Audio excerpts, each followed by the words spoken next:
in the grand tapestry of Westeros, woven with threads of war, betrayal, and honor.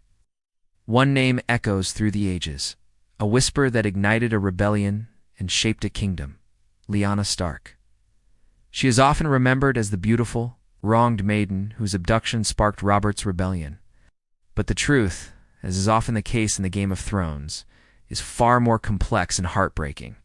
Today, we journey back in time to uncover the real story of the She-Wolf of Winterfell, the woman whose secrets held the fate of the Seven Kingdoms. Wow.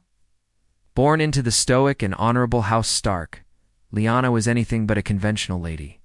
Described as beautiful, yes, but also wild, willful, and a skilled rider who was half a horse herself. Her brother Ned remembered her as having the wolf blood, a fierce, untamable spirit that chafed against the expectations placed upon women in their society. While her betrothed, Robert Baratheon, saw only her beauty, her family knew her fiery soul. This was a woman who was not meant to be a quiet, decorative lord's wife. Our story truly begins at the great tourney at Harrenhal, the most magnificent tournament of its time. Here the great lords and ladies of Westeros gathered, but beneath the pageantry, tensions simmered. It was here Lyanna's path fatefully crossed with Prince Rhaegar Targaryen. During the festivities, Lyanna's own brother Hallan Reed was bullied by 3 squires.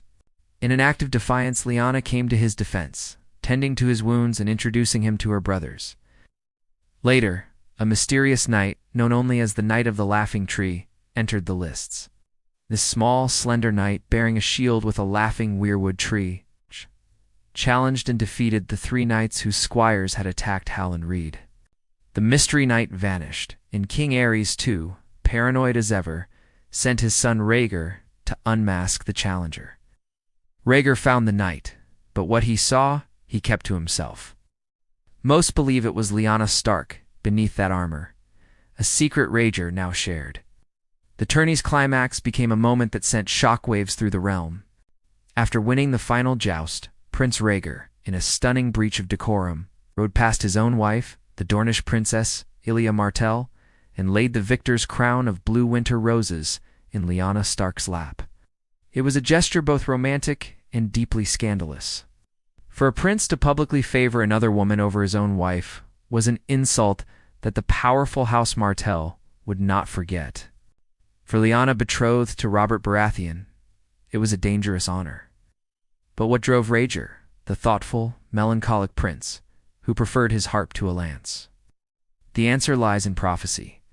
Rhaegar was obsessed with the prophecy of the prince that was promised, a savior destined to be born of his line. He initially believed he was this prince, then later thought it would be his son Aegon. But after reading a particular scroll, he became convinced that the dragon must have 3 heads. With Elia unable to bear more children after 2 difficult births, Rhaegar believed he needed a 3rd child to fulfill the prophecy and save the world from a coming darkness. He wasn't just chasing a pretty face. A year after Harrenhal, Lyanna and Rhaegar disappeared together. The Starks and Robert Baratheon called it abduction and rape. The Targaryens were silent.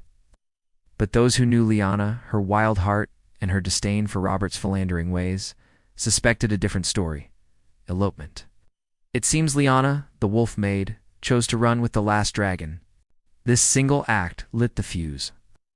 Lyanna's father and eldest brother went to King's Landing to demand justice, only to be brutally executed by the mad King Aerys.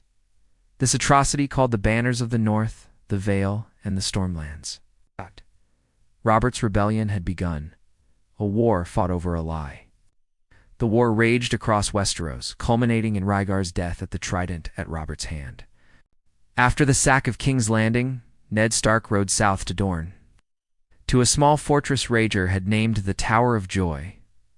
There he found not a captive, but a well-guarded secret. 3 of the most legendary knights of the Kingsguard's ear, Arthur Dayne, the Sword of the Morning, Sir Oswell Went, and the Lord Commander Sir Gerald Hightower stood guard. They were not at their king's side, nor protecting the new king Viserys. They were there on Rhaegar's final order. The dialogue that followed is telling. When Ned asked why they weren't at the Trident, they replied, "Our prince wanted us here. Their duty was to protect the future of the Targaryen dynasty." A brutal fight ensued, leaving only Ned, Stark, and Hallan Reed alive. Inside the tower, Ned found his sister Lyanna, dying in a bed of blood. Her final words were a frantic whisper. "Promise me, Ned. Promise me," he promised. The secret she entrusted to him was a baby boy, her son with Rhaegar Targaryen. A boy with the blood of ice and fire who, if his identity were known, would be killed by the new king, Robert Baratheon. This boy was Jon Snow. Ned Stark, the epitome of honor, was forced to live a lie for the rest of his life. He sacrificed his own reputation, letting the world believe he had fathered a bastard, enduring the silent scorn of his own wife Catelyn, all to keep his promise to his dying sister. He protected Jon, raising him as his own, a secret so dangerous it could restart the war. Lyanna Stark was not a damsel in distress. She was a catalyst. Her choices, driven by love and a desire for freedom, reshaped the continent. Her secret legacy, Jon Snow, would go on to face the very darkness Rhaegar foresaw. The story of Lyanna Stark is a poignant reminder that in the Game of Thrones, the most powerful moves are often made not on the battlefield, but in the hidden chambers of the heart, with promises whispered in the dark. Thank you for watching. If you enjoyed this journey into the history of Westeros, be sure to like, subscribe, and hit the bell for more deep dives into this epic saga.